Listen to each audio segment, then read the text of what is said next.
Hello friends, welcome to বায়োলিভেট YouTube channel. আশা করি সকলে ভালো আছো অ্যান্ড সবাইকে গুড ইভিনিং। তো আজকে আমরা যেটা পড়াতে চলেছি বা পড়তে চলেছি সেটা হচ্ছে আমাদের ক্লাস টেনের কোন চ্যাপ্টার? ক্লাস টেনের ফোর্থ চ্যাপ্টার, 4 নম্বর চ্যাপ্টার আমরা পড়তে চলেছি। তো এই ফোর্থ চ্যাপ্টারটা, যদি 4 নম্বর চ্যাপ্টারটা আমরা পড়তে চলেছি, তাই তো?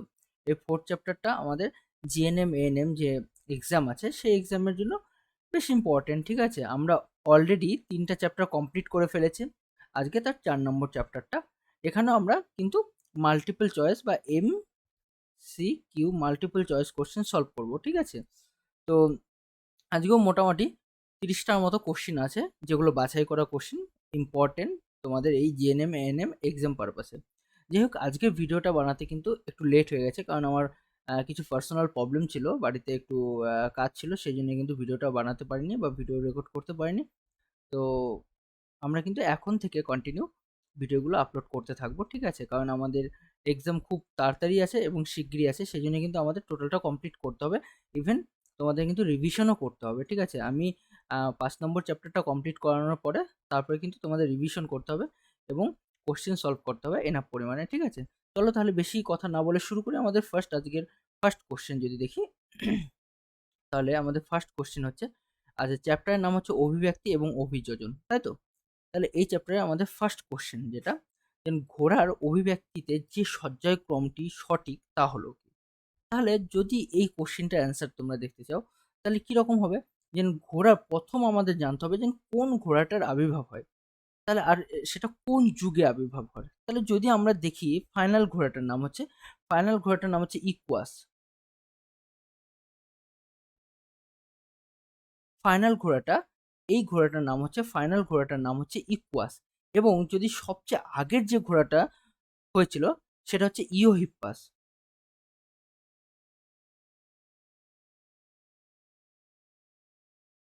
ইওহিপ্পাস। তাহলে যে ঘোড়াটা প্রথম আবির্ভূত হয়েছিল সেটা হচ্ছে ইওহিপ্পাস, এবং ফাইনাল ঘোড়াটার নাম ইকুয়াস। তাহলে দেখো, এখানে ফার্স্ট তাহলে ইওহিপ্পাস থাকবে, তারপর ইওহিপ্পাসের পরে কি মেসোহিপ্পাস, তারপর মেরিচি হিপ্পাস, এগুলো থাকবে, তাই তো? তাহলে আমাদের ফার্স্ট ঘোড়াটা ইওহিপ্পাস এখানেও ঠিক আছে। ইকুয়াস এটা তো সবচেয়ে আধুনিক ঘোড়া, তাহলে এটা ফার্স্টে আসতে পারে না, মেসোহিপ্পাসও আসতে পারে না। আর এখানে ডি নম্বরটা ইওহিপ্পাস, তাহলে এই দুটোর মধ্যে একটা হবে, এ অ্যান্ড ডি এর মধ্যে। ইভেন লাস্টে আমি কি বলেছিলাম, লাস্টে আমাদের ফাইনাল যে ঘোড়াটা এসেছিল সেটা হচ্ছে ইকুয়াস। তাহলে দেখো লাস্টে, আচ্ছা, এটা লাস্টে মেসোহিপ্পাস, তার মানে এটা হবে না। আর এই দুটো তো আগে এলিমিনেট করে দিছি, তাহলে আমাদের লাস্ট অপশনটা হচ্ছে ডি নম্বরটা। তাহলে আমাদের যেটা সঠিক উত্তর, ইওহিপ্পাস, মেসোহিপ্পাস, মেইচিপ্পাস, প্লায়োহিপ্পাস এবং ইকুয়াস, এটা হচ্ছে আমাদের সঠিক সজ্জায়ক্রম। ঠিক আছে, যে হিসাবে আমরা বলতে পারি ইওহিপ্পাস হচ্ছে প্রথম আবির্ভাব ঘটে, যার কি হচ্ছে, যার পায়ে অগ্রপদে কয়টা আঙ্গুল ছিল? অগ্রপদে এবং পশ্চাৎপদে কটা? 5টা এবং 4টা আঙ্গুল ছিল। তার নম্বর 3 নম্বর আঙ্গুলটা স্ট্রং হয়ে গেছিল। এবং ইকুয়াসে আমরা দেখলাম যে সেই 3 নম্বর আঙ্গুলটা একটা খুরে পরিণত হয়েছে, কত নম্বর আঙ্গুলটা? 3 নম্বর আঙ্গুলটা। এটা আমরা কিন্তু ক্লাস 10-এ পড়েছি। ঠিক আছে, তারপরের কোশ্চিন, যেটি সমবৃত্তীয় অঙ্গের বৈশিষ্ট্য সেটা কি হবে? যেটা সমবৃত্তীয় অঙ্গের বৈশিষ্ট্য সেটা কি? তাহলে সমবৃত্তীয় কাকে বলে? উৎপত্তিগতভাবে একই, গঠনগতভাবে একই, এবং কাজ একই কিন্তু উৎপত্তিগতভাবে ভিন্ন, এবং অভিসারী বিবর্তনকে নির্দেশ করে। তাহলে সমবৃত্তীয় আর সমসত্ব এই দুটোর মধ্যে কনফিউজ হয়ে যায়। ঠিক আছে, তাহলে সমবৃত্তীয় মানে কি আর সমসত্ব মানে কি? যদি সমসত্ব দেখি,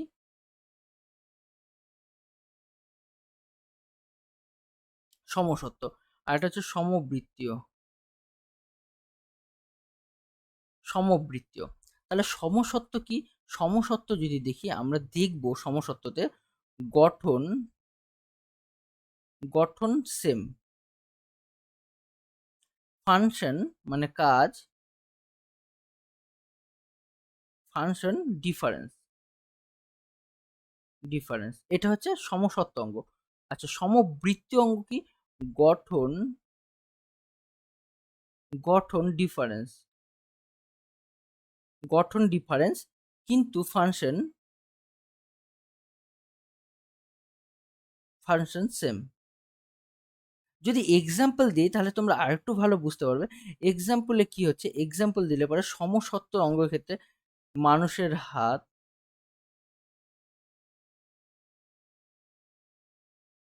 বাঘের অগ্রপা,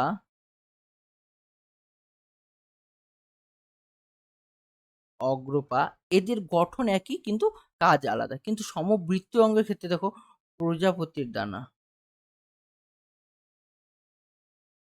পতির ডানা আর বাদুড়ের ডানা, বাদুড়ের ডানা। তাহলে এদের কিন্তু ওড়া কাজ, মানে এদের উড়তে সাহায্য করছে, কিন্তু কি হচ্ছে, কিন্তু এদের কিন্তু গঠন আলাদা, ঠিক আছে? তাহলে আমাদের কি বলছে, সমবৃত্তীয়, সমবৃত্তীয়। তাহলে সমবৃত্তীয় ক্ষেত্রে কি বললাম, সমবৃত্তীয় ক্ষেত্রে গঠন ডিফারেন্স কিন্তু ফাংশন কি হবে, গঠন ডিফারেন্স কিন্তু ফাংশন কি হবে, সেম হবে। তাহলে যদি এখানে দেখি তাহলে দেখো গঠন মানে কাজ একই কিন্তু উৎপত্তিগতভাবে ভিন্ন। তার মানে সঠিক উত্তর কি হবে? সঠিক উত্তর হবে সি নম্বরটা। দেখো সি নম্বর বলছে কাজ একই মানে ফাংশন সেম আর উৎপত্তিগতভাবে ভিন্ন বা গঠনগতভাবে ভিন্ন। তাহলে আমার সঠিক উত্তর হয়ে যাবে সি নম্বরটা, এইটা হচ্ছে অ্যান্সার। তারপরের কোশ্চেনে চলে যায়। ডারউইনের মূল প্রতিবন্ধকতা হলো, ডারউইনের মূল প্রতিবন্ধক এখানে কি যোগ্যতম উদ্বর্তন বর্ণনা করা হয়নি? এখানে যোগ্যতম উদ্বর্তন বর্ণনা, আচ্ছা এখানে যোগ্যতমের বংশগতি বর্ণনা করা হয়নি, এখানে যোগ্যতম উদ্বর্তন বর্ণনা করা হয়নি, এখানে প্রকরণের প্রক্রিয়া বর্ণনা করা হয়নি, আর এখানে জীবের উৎপত্তি প্রক্রিয়া বর্ণনা করা হয়নি। তাহলে ডারউইনের যে মূল, ডারউইনের যে উপপাদ্যগুলো ছিল, মানে ডারউইনের উপপাদ্য মিন্স এখানে বলা হচ্ছে ডারউইনের যে নির্বাচনবাদগুলো ছিল, প্রাকৃতিক নির্বাচনবাদগুলো, সেখানকার মধ্যে কোনটা প্রকাশ করা হয়নি, মানে যার জন্য ও ত্রুটি হিসাবে ধরা হচ্ছিল। তাহলে এখানে ৪টা অপশন দেওয়া আছে। এখানে যোগ্যতমের বংশগতি বর্ণনা করা হয়নি, এখানে যোগ্যতমের উদ্বর্তন বর্ণনা করা হয়নি, এখানে প্রকরণের প্রক্রিয়া বর্ণনা করা হয়নি, এখানে কি হচ্ছে জীবের উৎপাদনের প্রক্রিয়া বর্ণনা করা হয়নি।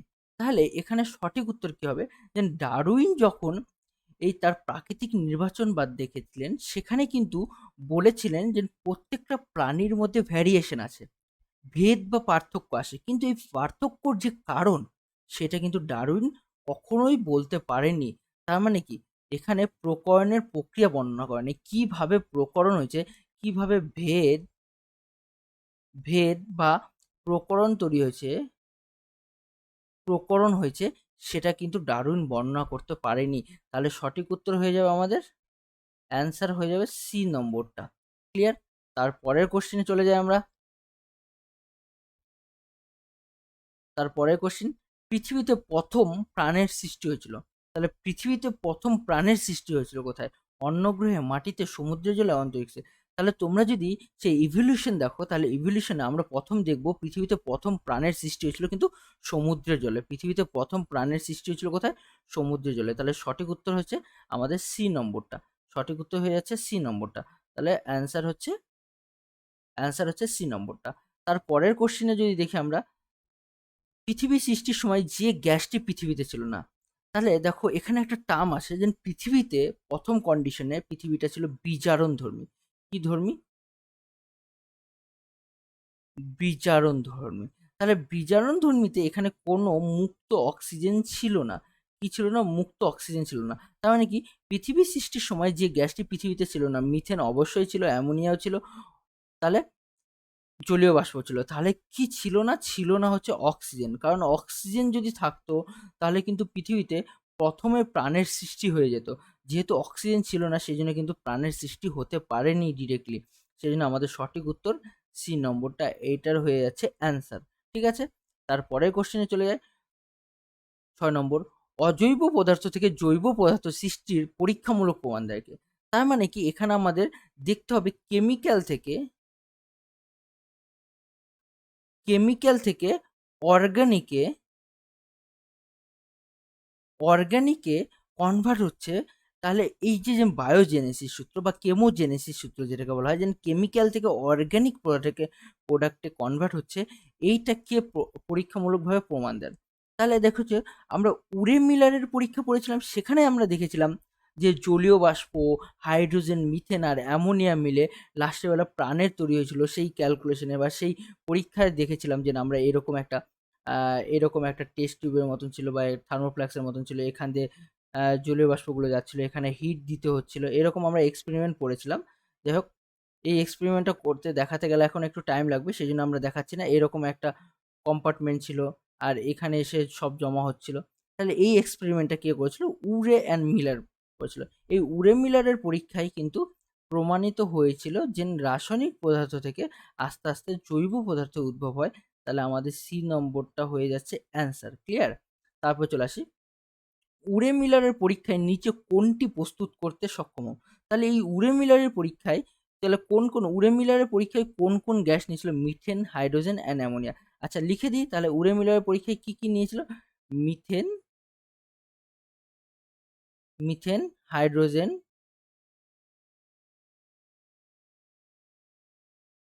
Hydrogen and ammonia. অ্যামোনিয়া, ঠিক আছে? এই তিনটা গ্যাস নিয়েছিল। কত হাজার ভোল্ট দিয়েছিল? 60,000 ভোল্ট, ঠিক আছে? 60,000 ভোল্ট দিয়েছিল, ঠিক আছে? এইরকমভাবে চলছিল কিন্তু আমাদের উরে মিলারের পরীক্ষাটা।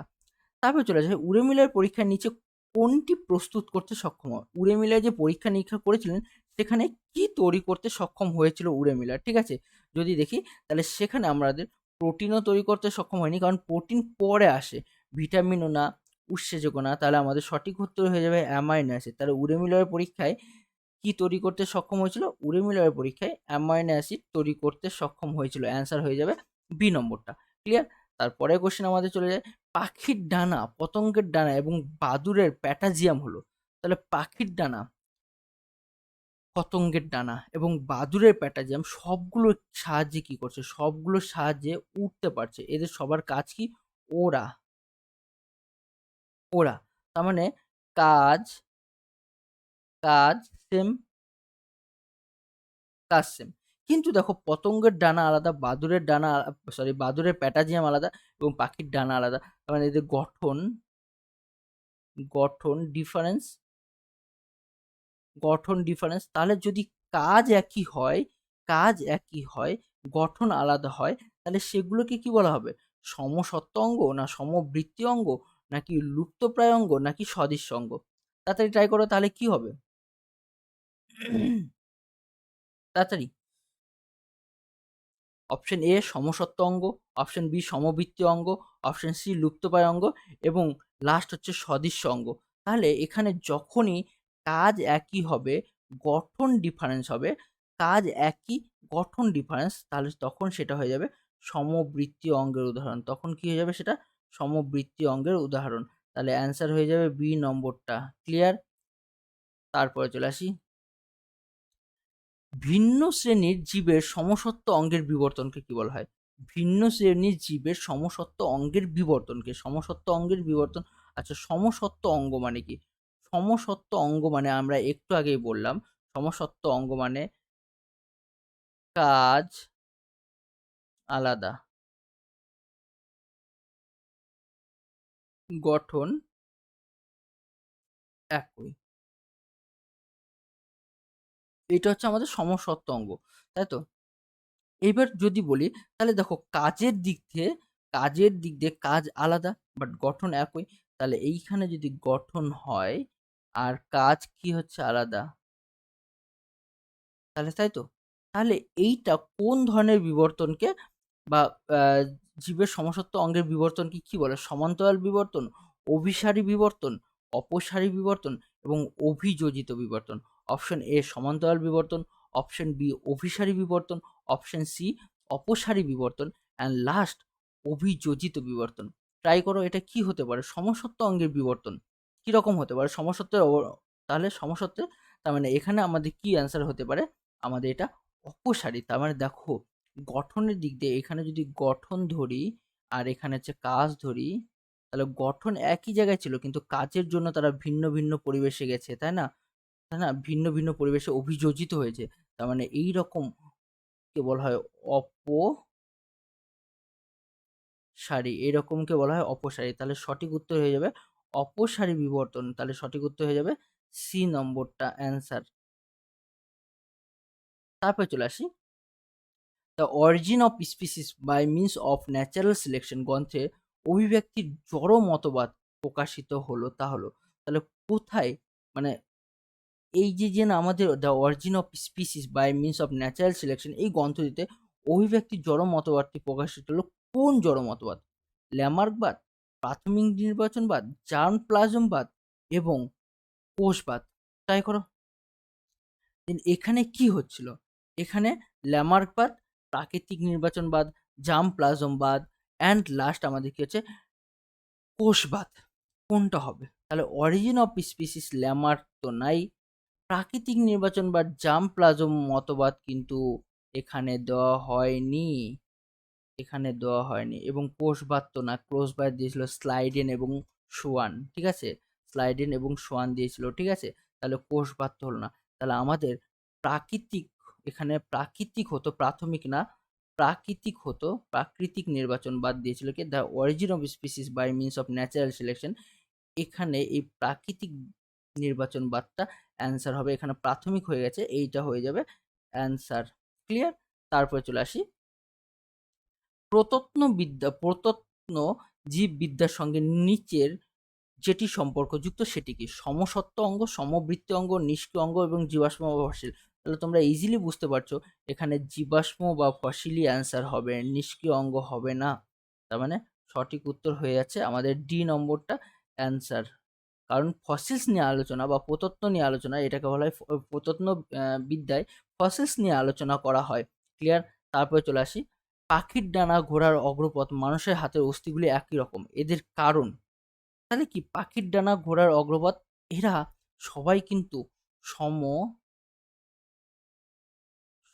অঙ্গ, ঠিক আছে, এরা কিন্তু সবাই সমসত্ব অঙ্গ।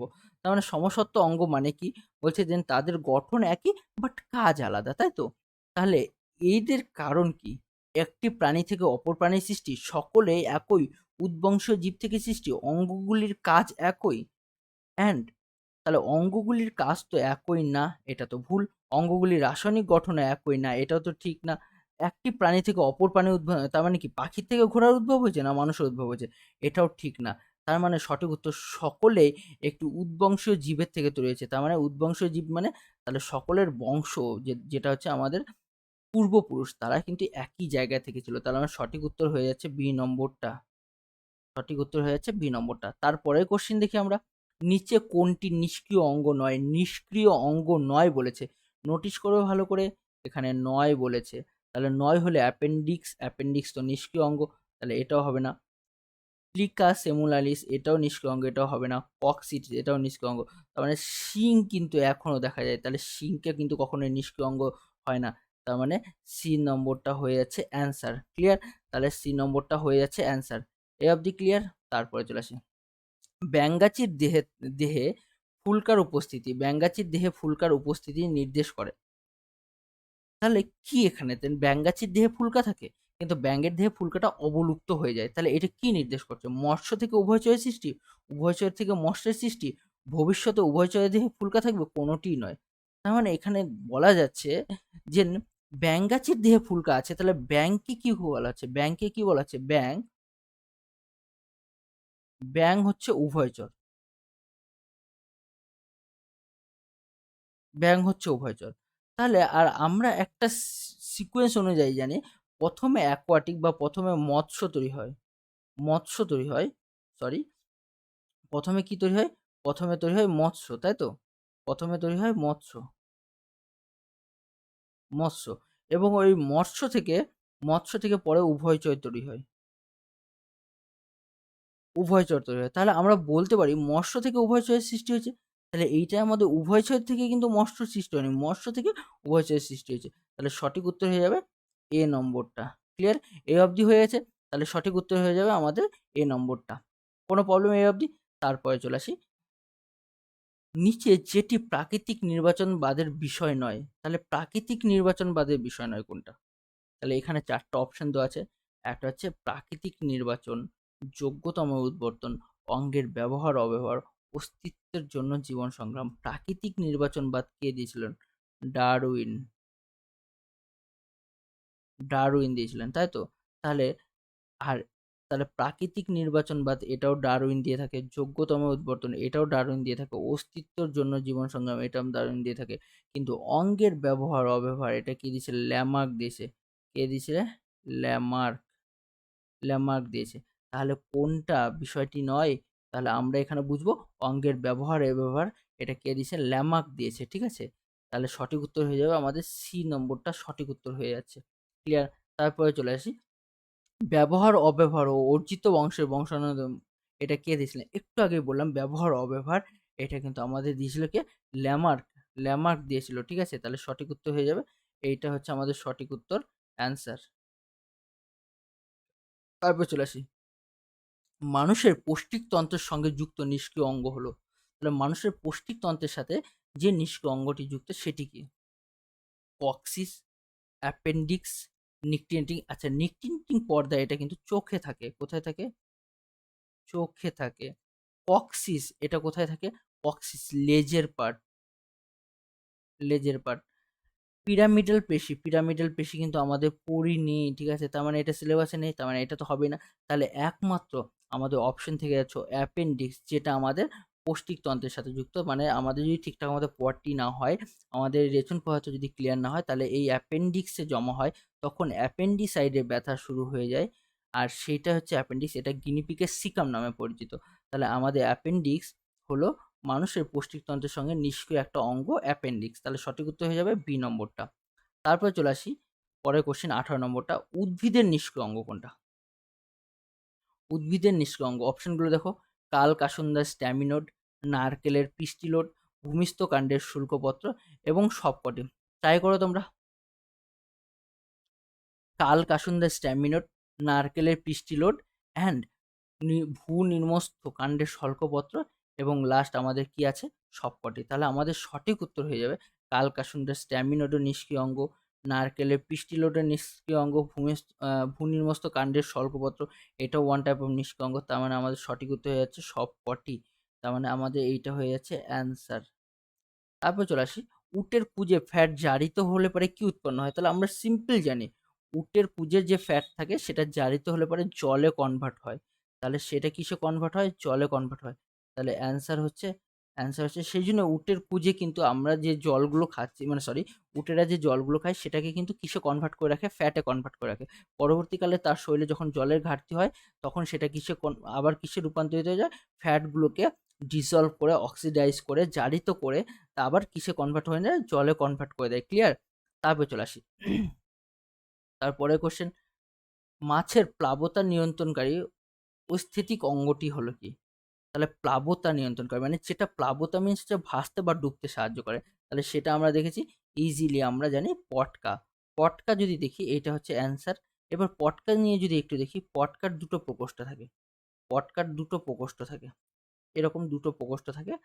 এটা হচ্ছে অগ্র প্রকোষ্ঠ, এটা হচ্ছে অগ্র প্রকোষ্ঠ, অগ্র, আর এটা হচ্ছে পশ্চাৎ, পশ্চাৎ। অগ্র প্রকোষ্ঠের এই জায়গাটা কি থাকে? রেটিয়া মিরাবিউলা, বিউলা। আর এই পশ্চাৎ প্রকোষ্ঠে এগুলোতে ছড়িয়ে থাকে হচ্ছে, ও সরি, এখানে একটু মিস্টেক হয়েছে। অগ্র প্রকোষ্ঠে রেটিয়া মিরাবিউলা না, অগ্র প্রকোষ্ঠে থাকে রেড গ্ল্যান্ড, অগ্র প্রকোষ্ঠে থাকে রেড গ্ল্যান্ড, রেড গ্ল্যান্ড। আর পশ্চাৎ প্রকোষ্ঠে যে রক্তজালকগুলো থাকে তার নাম হচ্ছে রেটিয়া, রেটিয়া মিরাবিউলা, বিউলা। এইবার এই রেড গ্রন্থি থেকে গ্যাস তৈরি হয়, গ্যাস তৈরি হয়ে গেলে পরে অগ্রপ্রকোষ্ঠ ফুলে যায়, এবং অগ্রপ্রকোষ্ঠ ফুলে যাওয়ার সময় কি হচ্ছে? এই যে এখানে মাঝখানে থাকে ভাল্ব, ভাল্ব থাকে মাঝখানে, কে থাকে? ভাল্ব থাকে, ভাল্ব বন্ধ থাকে, অগ্রপ্রকোষ্ঠ ফুলে যায়, মাছ ভেসে ওঠে। কিন্তু মাছের যখন জলে ডোবার ইচ্ছা হবে তখন কি হচ্ছে? এই ভাল্বটা খুলে দেয়, ওপেন করে দেয়, তখন এই পশ্চাৎ প্রকোষ্ঠে গ্যাসগুলো এন্টার করে, তখন রেটিয়া মিরাগুলো কি করে? গ্যাসগুলোকে শোষণ করে নেয়, শোষণ করে নিলে পরে পটকাটা চুপসে যায় এবং মাছ জলে ডুবে যায়। ঠিক আছে? তাহলে প্লাবতা নিয়ন্ত্রণকারী অঙ্গটি হচ্ছে কি? পটকা আমাদের। তারপরে কি হচ্ছে 21 নম্বর কোশ্চেন, পায়রার দেহের প্রধান বায়ুস্থলীর সংখ্যা কত? তাহলে পায়রার দেহের প্রধান বায়ুস্থলীর সংখ্যা হচ্ছে কিন্তু 9টা। তার মানে চার চার জোড়া থাকছে, চার জোড়া থাকছে প্লাস একটা বেশি থাকছে। ঠিক আছে? তাহলে 4 জোড়া ইকুয়াল টু 8টা আর 1টা এখানে 9টা, ঠিক আছে? তাহলে 4টা জোড়া থাকে আর 1টা এক্সট্রা থাকে। ইঁদুর নিয়ে পরীক্ষা করে ল্যামার্কের তত্ত্বকে ভুল প্রমাণিত করেন কে? তাহলে ল্যামার্কের তত্ত্বকে ভুল প্রমাণিত করেন ইঁদুর নিয়ে পরীক্ষা করে, তাহলে সেটা হচ্ছে ভাইসম্যান। তাহলে সেটাকে ভাইসম্যান। উনি যে অঙ্গের ব্যবহার অব্যবহার এটা কিন্তু ভুল প্রমাণিত করেছেন ইঁদুরের লেজ নিয়ে পরীক্ষা করে। তারপরে মাছের দেহের দুপাশে অবস্থিত ভি আকৃতি, তাহলে মাছের যদি এরকম দেখি, মাছের যদি এটা একটা মাছের পিস হয়, তাহলে মাছের পিসের এইগুলোতে দেখবো আমরা এরকম ভি আকৃতির পেশি আছে, এরকম ভি আকৃতির পেশি আছে, যেগুলোকে বলা হয় মায়াটম পেশি। এগুলোকে কি বলা হয়? মায়াটম পেশি। মায়াটম পেশি বলা হয়। তাহলে সঠিক উত্তর হয়ে যাবে আমাদের কি? সঠিক উত্তর হয়ে যাবে আমাদের মায়াটম পেশি। ডি নম্বরটা হচ্ছে সঠিক উত্তর হয়ে যাচ্ছে, এইটা হচ্ছে অ্যান্সার। তারপরের কোশ্চেনে যদি চলে যায়, মাস মানুষের নিষ্ক্রিয় অঙ্গ কোনটি? অ্যাপেন্ডিক্স, কোলন, পাকস্থলী এবং মলাশয়। আমরা সিম্পল ভাবে জানি পাকস্থলী, কোলন, মলাশয় এগুলো কিন্তু সক্রিয় অঙ্গ, সক্রিয় অঙ্গ। তাহলে আমাদের নিষ্ক্রিয় অঙ্গ কোনটা? অ্যাপেন্ডিক্স। এইটা হয়ে যাবে অ্যান্সার। আমাদের নিষ্ক্রিয় অঙ্গ হচ্ছে অ্যাপেন্ডিক্স, এটা হয়ে যাচ্ছে অ্যান্সার। তারপরে চলে আসি, নিচে কোনটি জাঙ্গল উদ্ভিদ? যদি দেখি জাঙ্গল উদ্ভিদ কাকে বলে? যেগুলো হচ্ছে কোথায় জন্মায়? জঙ্গলে জন্মায় না, যেগুলো হচ্ছে ডেজার্টে জন্মায় সেগুলো হচ্ছে জাঙ্গল উদ্ভিদ। তাহলে ডেজার্টে কারা জন্মায়? ডেজার্ট মানে মরুভূমি অঞ্চলে। তাহলে বট, ফণিমনসা, পদ্ম, সুন্দরী। তাহলে এখানে আমরা জানি সুন্দরী হচ্ছে লবণাক্ত পরিবেশের উদ্ভিদ, পদ্ম জলজ উদ্ভিদ, বট স্থলজ উদ্ভিদ। এইবার ফণিমনসা কেবলমাত্র কোথায় জন্মায়? মরুভূমিতে। মরুভূমিতে জন্মায়, ভূমিতে জন্মায় কে? আমাদের ফণিমনসা হচ্ছে মরুভূমিতে জন্মায়, ঠিক আছে? তাহলে এইটা হচ্ছে আমাদের কেবলমাত্র জাঙ্গল উদ্ভিদ, ঠিক আছে? পরের কোশ্চেন আমাদের, ঘোড়ার অগ্রপদ ও বাদুড়ের ডানা। ঘোড়ার অগ্রপদ এবং বাদুড়ের ডানা কি? তাহলে যদি ঘোড়ার অগ্রপদ এবং বাদুড়ের ডানা দেখি দুজনের গঠন, তাহলে যদি ঘোড়ার অগ্রপদ আর বাদুড়ের ডানা দেখি, তাহলে দুজনের গঠন, গঠন যদি দেখি, গঠন হচ্ছে same, same, but function, function হচ্ছে ডিফারেন্স। ডিফারেন্স মানে গঠন একই, বাট কি হচ্ছে কাজ আলাদা। তাহলে যদি এটা দেখি ঘোড়ার অগ্রপদ বাদুড়ের ডানা, যেটা যখন গঠন, গঠন একই আর কাজ আলাদা, তখন সেটাকে বলা হচ্ছে সমস্ত অঙ্গ, সমস্ত অঙ্গ, ঠিক আছে? তাহলে তাহলে এটা কি হবে? আমাদের উত্তর হবে সমস্ত অঙ্গ, বি নম্বরটা। তাহলে এইটা হচ্ছে আমাদের অ্যান্সার। তারপর চলে যায়, রাসায়নিক বিবর্তনবাদের সংস্থাকে।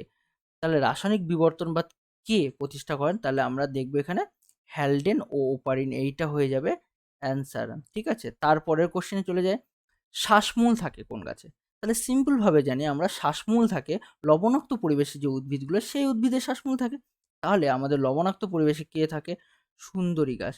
এইবার এই গাছগুলোতে শ্বাসমূল থাকে বা নিমাটোফোর থাকে, টোফোর বা শ্বাসমূল থাকে। তাহলে সঠিক উত্তর হয়ে যাবে সুন্দরী গাছে, সঠিক উত্তর হয়ে যাবে সুন্দরী গাছে। তারপরে চলে আসি, ঘোড়ার আদি পুরুষ কে ছিল? ঘোড়ার আদি পুরুষ কোনটা ছিল? ঘোড়ার আদি পুরুষের প্রথম কোশ্চেনটা মনে করো, ইওহিপ্পাস, মেসোহিপ্পাস, মেরিচেহিপ্পাস এবং লাস্ট যেটা তৈরি হয়েছিল অ্যাডভান্স, সেটা হচ্ছে ইকুয়াস। তাহলে কোথা থেকে শুরু হলো? ইওহিপ্পাস থেকে শুরু হলো, তাই তো? তাহলে ইওহিপ্পাস হচ্ছে ঘোড়ার আদি পুরুষ, তাহলে এইটা হয়ে যাবে অ্যান্সার। আর সবচেয়ে যদি অ্যাডভান্স ধরা হয়, তাহলে অ্যাডভান্স হচ্ছে ইকুয়াস। অ্যাড অ্যাডভান্স হচ্ছে ইকুয়াস, যেটা এই যুগের ঘোড়া, ঠিক আছে? তারপরের কোশ্চেন চলে যায়, একটি আগাছা নাশককে। তাহলে একটি আগাছা নাশক দেখো এখানে ডিডিটি, আচ্ছা এখানে এইটা হবে না, এটা হবে 2,4-D। তাহলে একটা আগাছা নাশকের নাম কি হতে পারে? ডিডিটি, বিএসসি এবং 2,4-D এবং ইউরিয়া। তাহলে আমরা 2,4-Dটাকেই অ্যান্সার নেব, কারণ আমরা প্রথম চ্যাপ্টারে পড়েছি কৃত্রিম অক্সিন হরমোন, যেটা আগাছা দমনে সাহায্য করে। তাহলে সঠিক উত্তর 2,4-D। তারপর চলে যায়, ঘৃতকুমারী উদ্ভিদ কি? পতঙ্গভোগ উদ্ভিদ, লবণাক্ত উদ্ভিদ, জলজ উদ্ভিদ এবং ক্যাকটাস জাতীয় উদ্ভিদ। ঘৃতকুমারী অ্যালোভেরা যেটা, সেটার ভেতরে কিন্তু জলটাকে জেলিতে রূপান্তরিত করে দিচ্ছে। তাহলে জলকে জেলিতে রূপান্তরিত করা, এটা কোথাকার বৈশিষ্ট্য? এটা মরুভূমি অঞ্চলের বৈশিষ্ট্য। তাহলে মরুভূমি অঞ্চলে কিন্তু ক্যাকটাস জাতীয় উদ্ভিদ জন্মায়। তাহলে আমাদের সঠিক উত্তর হয়ে যাবে এইটা, ডি নম্বরটা। তাহলে আজকে আমরা 31টা কোশ্চেন সলভ করে নিলাম। এটা ছিল টোটালটা ফোর্থ ফোর্থ চ্যাপ্টারের কোশ্চেন। এই কোশ্চেনগুলো খুব ইম্পর্টেন্ট তোমাদের, জিএনএম, অ্যান্ড এএনএম এর জন্য। এএনএম এর জন্য খুব ইম্পর্টেন্ট কোশ্চেন, ঠিক আছে? তাহলে আশা করি কোশ্চেনগুলো বুঝতে পেরেছো এবং অ্যান্সারগুলো তোমরা নিজেরাই করতে পারবে। যদি কোথাও অসুবিধা হয় তাহলে কমেন্টে অবশ্যই জানাবে, আমি তোমাদের প্রবলেমগুলো সলভ করে দেওয়ার চেষ্টা করব যদি কোথাও কোনো প্রবলেম হয়, ঠিক আছে, এই চ্যাপ্টার রিলেটেড। তো ভিডিওটা দেখার জন্য বা ক্লাসটা করার জন্য সবাইকে অনেক অনেক ধন্যবাদ। ঠিক আছে, সবাই ভালো থাকো, সুস্থ থাকো, অ্যান্ড পরীক্ষার প্রিপারেশন ভালোভাবে নাও। যদি কোথাও প্রবলেম হয় অবশ্যই জানাবে, আমি তোমাদের প্রবলেমগুলোকে সলভ করার চেষ্টা করবো। অ্যান্ড নেক্সট দিন আমরা কিন্তু লাস্ট চ্যাপ্টার ক্লাস 10-এর 5 নম্বর চ্যাপ্টার সেটা কিন্তু সলভ করার চেষ্টা করব। অ্যান্ড তাহলে আমাদের কিন্তু এক্সাম সিলেবাস কমপ্লিট। তারপরে আমাদের যা হবে প্র্যাকটিস অ্যান্ড কিছু রিভিশন, যেখানে যেখানে প্রবলেম থাকবে তোমরা কমেন্টে অবশ্যই জানিয়ে দিবে, আমি সেই টপিকটা নিয়ে বা সেই জায়গাটা নিয়ে এগেইন ভিডিও করানোর চেষ্টা করব। ঠিক আছে, সবাইকে ধন্যবাদ অ্যান্ড গুড নাইট। আর হ্যাঁ, আরেকটা কথা, যারা এই চ্যানেলে নতুন, চ্যানেলটাকে অবশ্যই গ্রোথ করার জন্য সাবস্ক্রাইব করবে। ঠিক আছে, বেল আইকন প্রেস করে রাখবে যাতে তোমাদের কাছে ফার্স্ট নোটিফিকেশনটা আসে। অ্যান্ড যত পারো ফ্রেন্ডদের সাথে শেয়ার করো যাতে তারাও এইটা থেকে বেনিফিট পায়। সবাইকে ধন্যবাদ অ্যান্ড গুড নাইট।